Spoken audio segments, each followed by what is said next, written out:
બસ દુઆ કરો.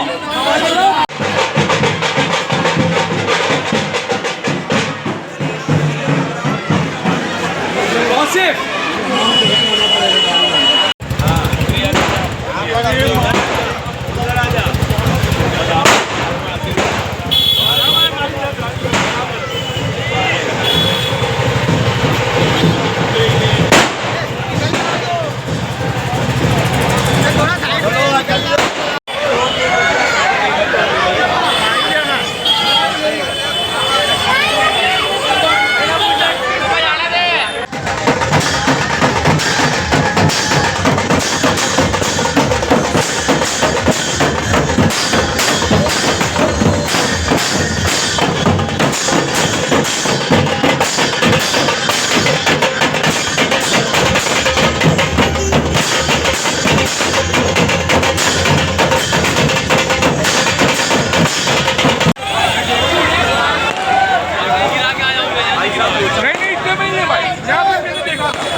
कांग्रेस का साथ का मेरा पहला एक्सपीरियंस हैगा।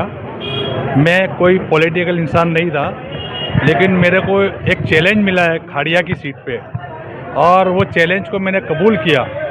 मैं अगर सेफ सीट मांगता तो वहाँ भी मेरे को अगर दी जाती, लेकिन मेरे को ऐसी सीट चाहिए थी जहाँ चैलेंज हो, और वो चैलेंज मैंने स्वीकार आएगा। और आवाम को आप देख सकते हो मेरे साथ में, आवाम का जो साथ है मेरे साथ, उससे पता चलता है कि वो मेरे चैलेंज को इंशाल्लाह पूरा करेगी। पिछले चुनाव की बात की जाए तो AIMIM से इम्तियाज खान को उतारा गया था, काफ़ी अच्छी लीड से वो आए थे, लेकिन हार हुई थी उनकी, 9000 वोट आए थे। आप भी एडवोकेट हो, वकीलों का साथ मिलेगा? इंशाल्लाह मिलेगा, वकीलों का साथ मिलेगा। और क्योंकि वकील बहुत समझदार है, उस टाइम पे हवा थी, हवा के साथ उन लोग भी बह गए थे, लेकिन जब एहसास हुआ तो वो सब छोड़ छोड़ के MIM को आ गए थे।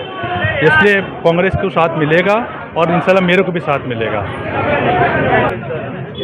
હું મીના સંજય નાયક ખાડિયા 28 ખાડિયા વોર્ડમાંથી મને કોંગ્રેસ પક્ષ તરફથી ઉમેદવારી પત્ર ભરવાની મંજૂરી આપી છે। એમાં મને આ પટવા શેરી છે, ટાવર, મને ખૂબ જ રિસ્પોન્સ સારો મળેલો છે। બધી રીતના સારું રિસ્પોન્સ મળ્યો છે, બધાએ બહુ સપોર્ટ કર્યો છે, અને કોંગ્રેસની ચારે ચાર સીટ લાવવા માટે ખાડિયામાંથી હું સક્ષમ રીતે મહેનત કરવા માટે તૈયાર છું। ये मैं अपने आप को खुशनसीब समझता हूँ कि पिछली बार 5 साल की मेरी कामगिरी देखकर कांग्रेस पार्टी ने मुझ पर भरोसा किया, और हमारे वार्ड की जनता ने जो रजूआतें की थी, हमारे धारासभ्य पूर्व धारासभ्य श्री यासुद्दीन शेख ने हमारे लिए रजूआत की थी, कांग्रेस पार्टी के आगेवानों ने, बड़े लीडरों ने हमारी रजूआत की, और हमें इस लायक समझा कि फिर से हमें शाहपुर वार्ड से टिकट दी जाए, ताकि आने वाले वक्त में भी हमने जो पिछले 5 साल में जो कांग्रेस के तरफ से हमने जो प्रजा के काम किए, जनता के काम किए, उसको आगे बढ़ाए, और बाकी रहे हुए काम उसके सिवाय जनता की ज़रूरतों के काम आगे पूरे करें। इंशाअल्लाह उस नीयत से हमें कांग्रेस पार्टी ने आगे टिकट दी हुई है। अच्छा, आपको क्या लगता है दुधेश्वर की जनता आप पर भरोसा करेगी इस बार?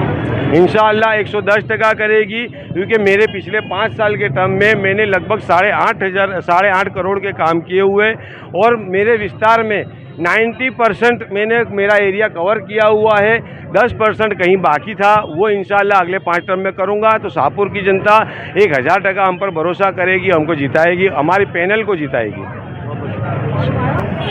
कांग्रेस पार्टी ने जो उम्मीदवारों का ऐलान किया, उसमें आप उम्मीदवारों को देखो कि गुजरात हाईकोर्ट के नामांकित वकील और सोशल काम में हमेशा आगे रहने वाले एडवोकेट इलियास खान साहब, हमारे इम्तियाज भाई शेख, जो वाहिद एक गुजरात में एक ऐसे कॉरपोरेटर हैं कि जो सुबह 6 बजे नमाज के बाद लीमड़ी चौक में बैठ करके पब्लिक की आवाम की फरियाद को सुनते हैं। और हमारी माधुरीबेन कलाबी थे, उनका भी कार्यालय था, नीरव बख्शी साहब, उनका भी कार्यालय था। आप देखेंगे समीरा मार्टिन, जो हमारी बहन हिजाब में रहती है, उसके बावजूद हर गली जाना और काम करना, यानी सभी कॉर्पोरेटरों ने बहुत बेहतरीन अंदाज में काम किया। और आज जो हमको एक नई लीडरशिप मिली इलियास खान एडवोकेट साहब के तौर पे, तो लोगों में एक बहुत खुशी का माहौल कालूपुर, खाड़िया और दरियापुर दोनों जगह है कि एक सही नुमाइंदे को कांग्रेस पार्टी चुन करके लाई है, उसको लेकर के आई है।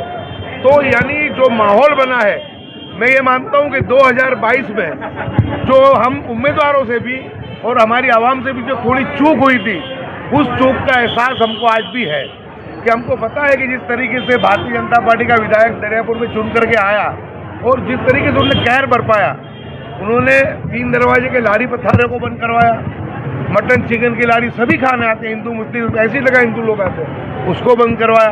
और 12 करोड़ से ज़्यादा टॉरेंट पावर ने कालूपुर, दरियापुर, शाहपुर के अंदर जो है दंड किया और गलत तरीके से किया। यानी आप देखोगे आसाम धारा के नाम पे परेशान, मस्जिदों को, मदरसों को, खानकाहों को हर जगह नोटिस देना, उसको प्रताड़ित करना, बुलडोजर चलाना, लोग त्रस्त थे। तो लोगों को जो था अपनी चूक का एहसास भी था और हमारी भूल तो जो थोड़ी हुई थी वो हमने 2024 के लोकसभा चुनाव में सुधार ली थी। जो विधानसभा में हमारी हार हुई थी उसके बाद 11,000 प्लस दरियापुर विधानसभा भारतीय जनता पार्टी से होकर के आई थी। और आज ये माहौल है कि जिस तरीके से अयोध्या में राम मंदिर बनने के बाद भाजपा की हार हुई थी, वो उसका चर्चा पूरे गुजरात, पूरे हिंदुस्तान में था। आज आप लिख लो कि आज़ादी के बाद पहली मर्तबा इस कालूपुर, खाड़िया का हिंदू और मुस्लिम सब साथ में मिलकर के भारतीय जनता पार्टी को परास्त करेंगे और गुजरात के अखबारों की हेडलाइन बनेगी कि 70 साल के बाद कांग्रेस पार्टी का तिरंगा खाड़िया में लहराया है। अच्छा, खाड़िया से जो भूषण भट्ट जो बीजेपी के पूर्व विधायक हैं, उन्होंने कहा है कि हम खाड़िया को पाकिस्तान नहीं बनने देंगे। उनके पास अब बकवास करने के सिवा कोई बात नहीं है। कांग्रेस का तो हमारा नारा है कि हिंदू मुस्लिम साथ चलेगा और कांग्रेस का राज चलेगा। कांग्रेस पार्टी हमेशा हर धर्म और जाति के लोगों को चलती है। मैं 15 साल विधायक बना, मेरे समाज ने तो मुझे वोट दिया, लेकिन 15,000 वोट हिंदू समाज का अगर मुझे ना मिलता तो मैं 3 मरतबा नहीं, एक मरतबा विधायक ना बनता। दरियापुर के अंदर 2 मुस्लिम 2 हिंदू विधायक, शाहपुर में 1 मुस्लिम हमारा कॉर्पोरेटर, दरियापुर में 4 कॉर्पोरेटर जो थे उसके अंदर 2 मुस्लिम और 2 हिंदू। यानी हमारे मन में और हमारे मतदारों के मन में हिंदू मुस्लिम नहीं है। भारतीय जनता पार्टी को और भूषण भट्ट को बहुत ही अरमानों के साथ अपने बेटे को चुनाव लड़ाना है, लेकिन वो ऐसे वक्त में उनके बेटे को चुनाव लड़ाने के लिए आए हैं कि जब खाड़िया की आवाम एक इतिहास बनाने जा रही है। और हम तो कहते हैं कि हम सबको लेकर चलते हैं। कांग्रेस वाहिद एक पार्टी है कि जो धर्म और मजहब की जाति के बगैर हिंदू मुस्लिम के साथ से चलती है। और हम कहते हैं कि हम अकेले मुस्लिम समाज के लोग हम नहीं जीत सकते जब तक कि हमारा हिंदू समाज हमको साथ ना दे। इसलिए भूषण भट्ट की जो है वो एक हताशा है, क्योंकि वो खुद बुरी तरीके से जमालपुर में हारे हैं और अब बहुत अरमानों के बाद बेटी की राजनीति में प्रवेश कराना था, तब उनको पाकिस्तान और बांग्लादेश दिखने लगा है। लेकिन गुजरात की कालूपुर, खाड़िया की और दरियापुर की आवाम बहुत होशियार है। जब 3 मरतबा ग्यासुद्दीन शेख को और 2 मरतबा इमरान खेड़ावाला को जिता सकती है, तो वो अवाम जब हिंदू और मुस्लिम साथ है उनको क्यों नहीं जिताएगी। तो ग्यासुद्दीन भाई, जिस तरीके से पहले लोकसभा चुनाव में, विधानसभा चुनाव में हिंदू मुसलमान की राजनीति करती थी बीजेपी, लेकिन अब बिल्कुल जो लोकल निकाय चुनाव होते हैं उसमें भी हिंदू मुस्लिम की राजनीति हो रही है। सिर्फ खाड़िया ही नहीं, हम देखें पालड़ी में जब कांग्रेस पार्टी ने एक मुसलमान को उम्मीदवार बनाया तो अमित शाह जो वहाँ के विधायक है उन्होंने जो है उस पर हमला करना शुरू कर दिया है। अहमदाबाद में 3 जो है विकृत मानसिकता के लोग हैं, भूषण भट्ट, कौशिक जैन और अमित शाह, जो एलिस ब्रिज के धारासभ्य हैं, ये तीनों ने मिलकर ही 3 दरवाजे के पथारने बाजार को बंद करवाया। ये तीनों ही आसान धारा के नाम पे तीनों ने ही सबको प्रताड़ित करने का काम किया। ये तीनों ने ही मटन चिकन की लारी के ऊपर जो बात थी वो लाए और ये तीनों ने लोगों के गलत तरीके से डिवोल्यूशन किया और ये तीनों ने ये 12 करोड़ से ज़्यादा का दंड इस जवाब के वजह से जो उन्होंने उघराया। इतनी हिंदू मुस्लिम की राजनीति करने के बाद जब आज वो देख रहे हैं कि हिंदू मुस्लिम साथ में, आज आपने रैली में देखा कि आधे से ज़्यादा हिंदू समाज के लोग इस रैली में शामिल थे, तो हमको इनकी परवाह नहीं है। इनके पास भारत, पाकिस्तान, हिंदू, मुस्लिम, मंदिर, मस्जिद के अलावा कोई बात इनके पास नहीं है। ये जिस दिन मुसलमान का एन बोलना भूल जाएंगे उस दिन इनको एक भी सीट पूरे गुजरात में नहीं, पूरे हिंदुस्तान में नहीं मिलेगी। ये इनकी मजबूरी है कि मजबूरी में बोलते हैं, लेकिन हम फख्र के साथ बोलते हैं कि अहमद शाह बादशाह की नगरी में कालूपुर, खाड़िया, दरियापुर और शाहपुर हर जगह पे कांग्रेस का तिरंगा लहराएगा और भारतीय जनता पार्टी का नफरतों भरा झंडा जो है वो नीचे गिरने वाला है। और इंशाल्लाह हमें यकीन है कि हिंदू और मुस्लिम दोनों मिलकर के इस दरियापुर, इस कालूपुर खाड़िया और इस शाहपुर की कौमी एकता भाईचारे को मजबूत करेंगे।